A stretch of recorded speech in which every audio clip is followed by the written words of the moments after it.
Hello, good morning, my friends. Happy Monday. Hi, Halen and Braddock. You made it, Cindy. All right, good morning, my friends. I'm sorry I'm a little late this morning. Having a little trouble getting my head in the game this morning. So, all right. April 8th. It's a big deal today for a lot of people with the eclipse. Tammy says, 1 week until tax deadline. Y'all pray for my week to go smoothly. In case you didn't know, I'm a tax supervisor at a large CPA firm in our town. Oh my gosh, Tammy. I hate taxes. I mean, everybody hates paying taxes, but there is nothing, I don't think there's anything more stressful than getting my taxes done. I'm in a sheer panic every single year doing it. And then apparently I have 2 TurboTax accounts because I filed my taxes and all is good. And then I start getting messages saying, you need to panic. You haven't filed your taxes. Time is running out. File your taxes now. And I get in all these emails saying, you're going to, you'll be arrested if you don't do your taxes. Like all these scary TurboTax emails. And I'm all in a tither.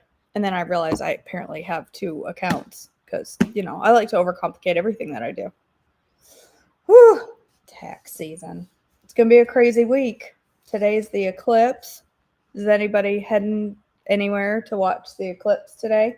I know aliens have descended upon Holton. There's pictures of my old town where people have descended on Holton and they're, yeah, right, Tammy, for sure. People have descended on Holton and are wearing alien costumes, so that's interesting. I plan to just sit in the house and watch it on TV. On YouTube. Somebody will put it on YouTube, I'm sure of it. All right, my friends. April 8th. The descendants of Boaz, Ruth 4:13 through 22. So Boaz took Ruth into his home, and she became his wife. When he slept with her, the Lord enabled her to become pregnant, and she gave birth to a son. Then the women of the town said to Naomi, praise the Lord, who has now provided a redeemer for your family. May this child be famous in Israel. May he restore your youth and care for you in your old age. For he is the son of your daughter-in-law, who loves you and has been better to you than 7 sons. Naomi took the baby and cuddled him to her breast, and she cared for him as if it were her own. The neighbor women said, now at least Naomi has a son again, and they named him Obed. He became the father of Jesse and the grandfather of David. This is the genealogical record of the ancestor of Perez. Perez was the father of Hezron. Hezron was the father of Ram. Ram was the father of Amminadab. Amminadab was the father of Nahshon. Nahshon was the father of Salmon. Salmon was the father of Boaz. Boaz was the father of Obed. Obed was the father of Jesse. Jesse was the father of David. All the lineage of our Redeemer. From Judah's grandson Hezron to David. 1 Chronicles 2:9 through 17. The sons of Hezron were Jerahmeel, Ram, and Caleb. Ram was the father of Amminadab. Amminadab was the father of Nahshon, a leader of Judah. Nahshon was the father of Salmon. Salmon was the father of Boaz. Boaz was the father of Obed. Obed was the father of Jesse. Jesse's first son was Eliab. His second was Abinadab. His third was Shemaiah. His fourth was Nethanel. His fifth was Radai. His sixth was Ozem, and his seventh was David. Their sisters were named Zeruiah and Abigail. Zeruiah had 3 sons, named Abishai, Joab, and Asahel. Abigail married a man named Jether, an Ishmaelite, and they had a son named Amasa. Descendants of Hezron's son, Caleb. 1 Chronicles 2:18 through 24.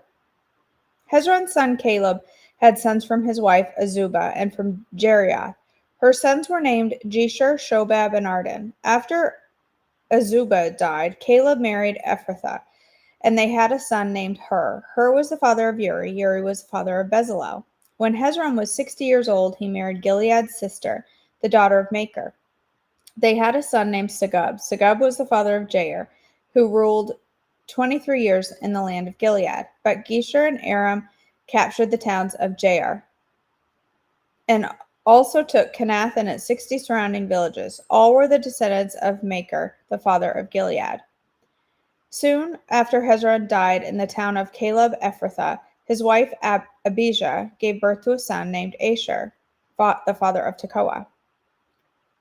The descendants of Hezron's son Jerahmeel, 1 Chronicles 2:25-41. The sons of Jerahmeel, the oldest son of Hezron, were Ram, the firstborn, Bunah, Oren, Ozem, and Ahijah. Jerahmeel had a second wife named Atara. She was the mother of Onam. The sons of Ram, the oldest son of Jerahmeel, were Maz, Jamin, and Eker. The sons of Onam were Shammai and Jada. The sons of Shammai were Nadab and Abishur. The sons of Abishur and his wife Abihail were Abin and Molid. The sons of Nadab were Seled and Apam. Seled died without children, but Apam had a son named Ishi. The son of Ishi was Shishan. Shishan had a descendant named Eli. The sons of Jada, Shammai's brother, were Jether and Jonathan. Jether died without children, but Jonathan had two sons named Peleth and Zaza. These were all the descendants of Jerahmeel. Shishan had no sons, though he did have daughters. He also had an Egyptian servant named Jarrah. Shishan gave one of his daughters to be the wife of Jarrah, and they had a son named Attai. Attai was the father of Nathan. Nathan was the father of Zabad. Zabad was the father of Ephlal.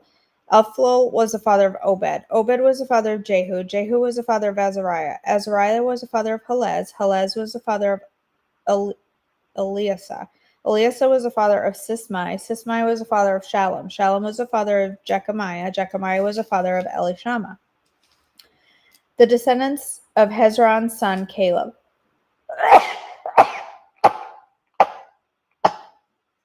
Excuse me. 1 Chronicles 2:42-50. The descendants of Caleb, the brother of Jerahmeel, included Misha, the firstborn, who became the father of Ziph. Caleb's descendants also included the sons of Marishah, the father of Hebron. The sons of Hebron were Korah, Tepuah, Rechem, and Shema. Shema was the father of Raham. Raham was the father of Jorkam. Rechem was the father of Shammai. The son of Shammai was Maon. Maon was the father of Beth-zur. Caleb's concubine Ephah gave birth to Haran, Moza, and Gazez. Haran was the father of Gazez. The sons of Jaddai were Regem, Jotham, Geshem, Pelet, Ephah, and Shaph. Another of Caleb's concubines, Maacah, gave birth to Sheber and Tirhana. She also gave birth to Shaph, the father of Madmannah, and Sheba, the father of Machbenah and Gibeah. Caleb also had a daughter named Aksa. These were all the descendants of Caleb. Descendants of Caleb's son Hur. 1 Chronicles 2:50b-55. The sons of Hur, the oldest sons of Caleb's wife Ephrathah, were Shobal, the founder of Kiriath Jearim, Salma, the founder of Bethlehem, and Haraph, the founder of Beth Gader. The descendants of Shobal, the founder of Kiriath Jearim, were Haroah, half the Manahethites, and the families of Kiriath Jearim, the Ithrahites, Puthites, and Shumathites, and the Mishraites, from whom came the people of Zorah and Eshtaol. The descendants of Salma were the people of Bethlehem, Netophathites, Atroth, Beth Joab, and the other half of the Manahethites, the Zorites, and the families of scribes living in Jabez, the Tirathites, Shimeathites, and Succothites. All these were Kenites who descended from Hamath, the father of the family of Rechab. Other descendants of Judah, 1 Chronicles 4:1-20. The descendants of Judah were Perez, Hezron, Carmi, Hur, and Shobal. Shobal's son Reah was the father of Jahath. Jahath was the father of Ahumai and Lahad. These were the families of the Zorathites. The descendants of Edom were Jezreel, Ishma, Idbash, their sister Hazalponi, Penuel, the father of Gedor, and Ezer, the father of Husha. These were the descendants of Hur, the firstborn of Ephrathah, the ancestor of Bethlehem. Asher, the father of Tekoa, had two wives named Hela and Nara. Nara gave birth to Ahuzam, Hefer, Temani, and Hahashdari. Hela gave birth to Zereth, Izhar, Ethnan, and Koz, who became the ancestor of Anub, Zobaba, and all the families of Aharel, son of Haram. There was a man named Jabez who was more honorable than any of his brothers. His mother named him Jabez because his birth had been so painful. He was the one who prayed to the God of Israel. Oh, that you would bless me and expand my territory. Please be with me in all that I do and keep me from all trouble and pain. And God granted him his request. Caleb, the son of Shuha, was the father of Meher. Meher was the father of Eshton. Eshton was the father of Bethrapha, Paseah, and Tehana. Tehana was the father of Nahash.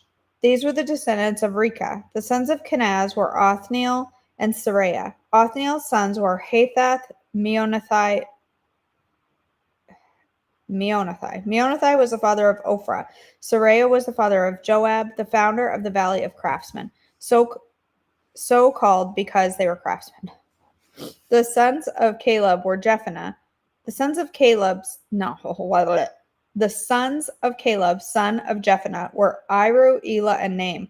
The son of Elah was Kenaz. The sons of Jehalel were Ziph, Ziphah, Tiria, and Azarel. The sons of Ezra were Jether, Mered, Epher, and Jalon. One of Mered's wives became the mother of Miriam, Shammai, and Ishba, the father of Eshtemoa. He married a woman from Judah who became the mother of Jared, the father of Gedor, Heber, the father of Soko, and Jekuthiel, the father of Zanoah. Mered also married Bithiah, a daughter of Pharaoh, and she bore him children. Hold on, buddy. Try that. There you go. There you go. Lay down. Hodiah's wife was a sister of Nahum. One of her sons was the father of Keliah the Garmite, and another was the father of Eshtemoa the Maacathite. The sons of Shimon were Ammon, Rinah, Ben-Hayan, and Tilion. The descendants of Ishi were Zohath and Ben Zohath. Oh my goodness. Descendants of Judah's son Shelah. 1 Chronicles 4:21 through 23. Shelah was one of Judah's sons. You got to move your face off of the Bible, buddy. I can't see. Shelah was one of Judah's sons. The descendants of Shelah were the father of Lakah, Lada, the father of Marashah, the families of linen workers at Beth Ashbea, Jocham, the men of Kozeba, and Joash and Seraph, who ruled over Moab, and Jashubi Lahaim. These names all come from ancient records. They were the pottery makers who lived in Netaim and Gadara. They lived there and worked for the king. Sebastian, no. Come. You cannot jump. It's over there trying to jump on the couch. No. Get in your bed. You're not allowed to jump. Elkanah and his family. 1 Samuel 1 through 8. Samuel was born late in the Judges period. There was a man named Elkanah who lived in Ramah in the region of Zuph, in the hill country of Ephraim. He was the son of Jeroham, son of Elihu, son of Tohu, son of Zuph of Ephraim. Elkanah had two wives, Hannah and Peninnah. Peninnah had children, but Hannah did not. Each year, Elkanah would travel to Shiloh to worship and sacrifice the Lord of Heaven's armies at the tabernacle. The priests of the Lord at that time were the two sons of Eli, Hophni and Phinehas. On the days Elkanah presented his sacrifices, he would give portions of the meat to Peninnah, and each of her children. And though he loved Hannah, he would give her only one choice portion because the Lord had given her no children. So Peninnah would taunt Hannah and make fun of her because the Lord had kept her from having children. Year after year, it was the same. Peninnah would taunt Hannah as they went to the tabernacle. Each time, Hannah would be reduced to tears and would not even eat. Why are you crying, Hannah? Elkanah would ask. Why aren't you eating? Why be downhearted just because you have no children? You have me. Isn't that better than having 10 sons? I can hear that now. Aren't I enough? I feel like that cup of coffee is going to fall. And then I'm going to be mad and wonder why I let it fall. All right. We are on page 116 on the poem titled Praising Jesus. It says it's a song, but I, again, will not be performing this morning. You are the air of me. You are the song that I sing. You are my everything. You are the Lord of Lords. You are the King of Kings. Your promises will always stand. Your love has covered the land. Glory and honor I lift up to you, praising Jesus all the day through. July 14th, 2004.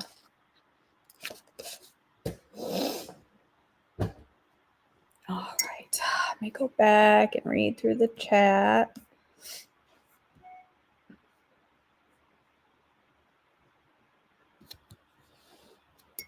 Yes, I know, Meredith. The town that I was born and raised in is being invaded by crystal worshipers and aliens. Like, people are sending their crystals up there to absorb the energy from the eclipse. And there's like rock piles around for people to stand around and worship. It's weirdness to the 10th degree.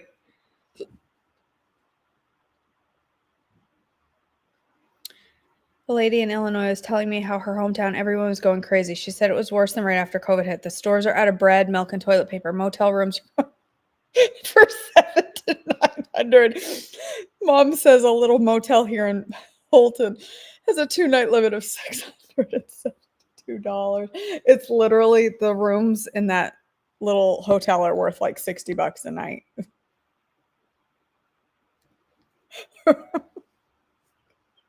It is the end of the world, Cindy. How dare you? People literally, there are people thinking the world is ending today. I feel like there's Kool-Aid drinkers happening today, and people are riding the eclipse to their Why are people the way they are? I can't. I just can't. People are nuts with this eclipse. People have been nuts the last couple of days. You would not believe the chaos that my page comments, like, you guys see comments on Facebook.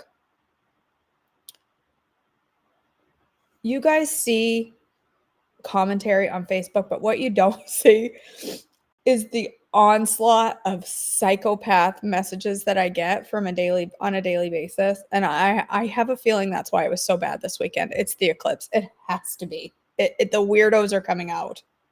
It has to be. Are the locusts supposed to emerge?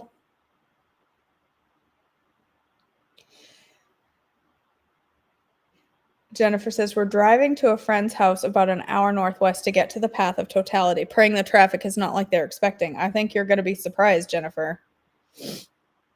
Only God knows when the end is going to be, and it's a huge surprise. Right, exactly. I don't think, listen, my ways are not God's ways. God's ways are not my ways. So I think it's going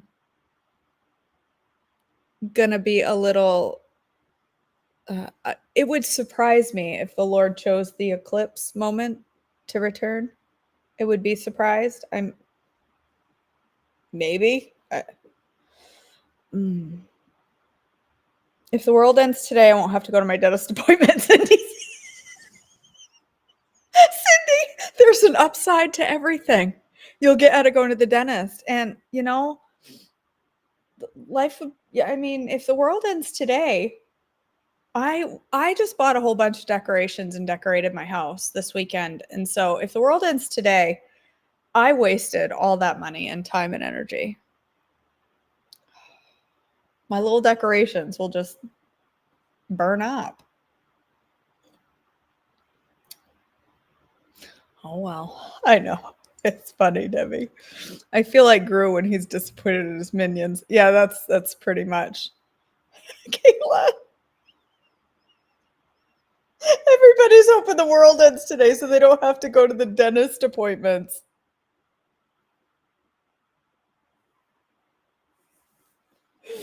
I think we can all count on the world not ending today. I could be wrong. It's just a suspicion, though. I don't think this is the end. Mary Malone was talking this morning how people are freaking out about the Path of Totality like it's the world's biggest event once in a lifetime. She was in the Path of Totality in 2017. It was only 7 years ago. So when she was out in another state. So I think there's a good chance today is not the end. If I knew it was, I might eat some McDonald's chicken nuggets. That's what I would choose for my last meal. Listen, I'm 100% on plan and have no intention of changing that. But if I was told the world would end at 2 p.m. today, I would eat Doritos, chicken nuggets, and Hot Pockets. Don't judge me, but that's what I would choose. I would go to McDonald's and I would get some chicken nuggets with hot mustard and I would eat every last one of them. If I knew the world was ending today, I'd say, you know what? At this point, it's okay to eat some chicken nuggets. I don't have to worry about how it's going to impact my life. Okay. The dog, just so you know, I know it's time to pray, but I'm having a little weird timing this morning. The dog is doing better. He's over here. Well, he was. As soon as I point the camera at him, he stopped. But now he's gagging. That was a great. He's got Bassie. Do you want to say hi? No.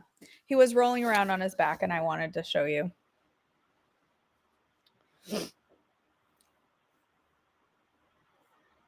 If the world ends today, I would choose ice cream. You can eat peanut butter ice cream on plan, you guys. Mine would be a decadent chocolate dessert followed by potato chips. I would eat lots of gluten and dairy because God's going to give you a brand new chicken nugget free body. That's right. Look, every time he starts rolling around on his back, the minute I point the camera, he stops. He's got his legs up in the air.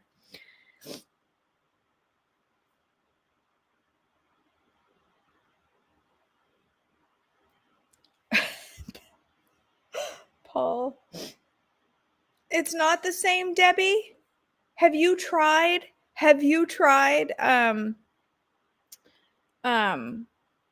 Coach Becky's peanut butter ice cream? Have you tried it? Made with allulose? Let me just tell you. All right, my friend. Yeah, you can. You can absolutely have on-plan chicken nuggets. But listen, I will go to my death saying that there is nothing as good as a McDonald's chicken nugget. You can all disagree and say McDonald's is gross. But if I had to choose my final meal, it would be a supersized McDonald's meal with a Diet Coke. Like if I was about to die, it would be a supersized McDonald's Diet Coke meal with fries. And if I was on Skid Row, is that what it's called? Death Row. That's what I would choose. All right. All right, my friends, let's go ahead and pray. Father God, we thank you so much for today. We thank you for bringing all of us together as a community to worship you. And I just pray that it honors you, that we gather together, and our greatest wish is to honor our God. God, I pray for each person here today that has so much going on. All of us have something going on in our lives right now. And God, I just lift each one up to you. I pray for Kayla as she deals with the loss of a pet and the devastation that she must feel. And I just lift her up to you today, God. We lift up Faith for continued healing today. Thank you for the recovery that's happening for her. And I just pray for continued healing for our sweet Faith.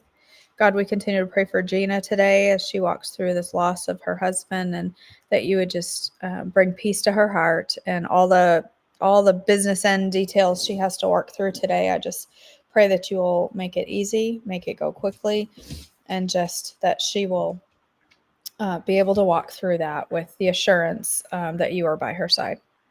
God, I pray for those that are out traveling today, and for people in Holton and all the thousands of people that are going to come today. I just pray that you will provide safety, provide protection over them, and safe travels for everyone, and that they will experience the eclipse that they're hoping to see. God, I praise you and I thank you, and I just ask for your blessings on each one here today, that you will just help us to honor you with our words, with how we treat others, how we love others, and help us to spread the love of Christ wherever we go. In your precious name, amen. All right, my friends.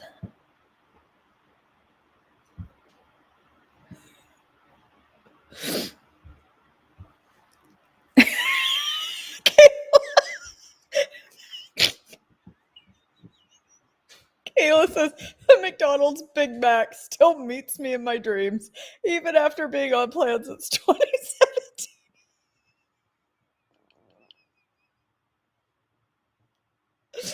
I don't know, Lois. I think I could do it. I could make it work. I won't. I won't. I'm not resetting my counter for no McDonald's unless my counter is ending that day, and then I will. All right, my friends, I love you all. Thank you for joining me. I'm not going to go live for breakfast this morning. I just, uh, I don't think my head is enough in the game to go live for breakfast this morning. I think it would be more of a hot mess than anybody wants to watch. So, I appreciate you joining me this morning. I love you all. I hope you have an amazing Monday. Have a great day.